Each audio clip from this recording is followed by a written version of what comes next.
Saya membeli minyak memakai uang baru ini tidak berlaku di Pertamina. Isi bensin pakai uang baru, warga Lampung ditolak petugas SPBU Pertamina dengan alasan ini. Tengah beredar sebuah video, seorang pria mengaku kalau uangnya ditolak petugas SPBU saat akan mengisi BBM. Hal itu diketahui dalam unggahan Instagram @terangmedia pada Sabtu 20 Agustus 2022. Dalam keterangan unggahan menyebutkan kalau pria tersebut ditolak uang baru senilai Rp50.000 oleh petugas SPBU. Terlihat pada video, seorang pria tengah memegang uang kertas baru senilai Rp50.000 yang dikeluarkan oleh Bank Indonesia. Kemudian ia mengaku kalau berniat mengisi BBM di SPBU dengan menggunakan uang kertas tersebut.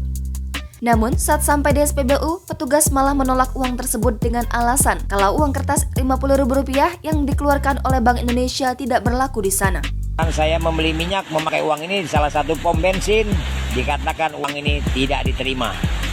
Ia pun mempertanyakan lewat videonya meminta pemerintah, terutama Bank Indonesia, untuk menjelaskan uang tersebut apakah benar berlaku sebagai alat tukar yang sah atau tidak.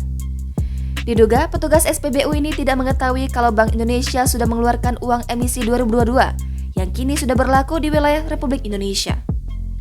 Diketahui, lokasi pria yang uangnya ditolak petugas SPBU itu terjadi di Jalan Pagar Alam Kedaton, Bandar Lampung, pada Sabtu 20 Agustus 2022 sekitar pukul 13.45 waktu Indonesia Barat.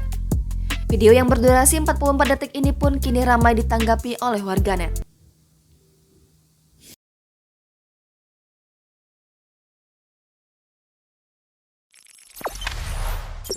Jangan lupa subscribe, share, komen, dan like ya!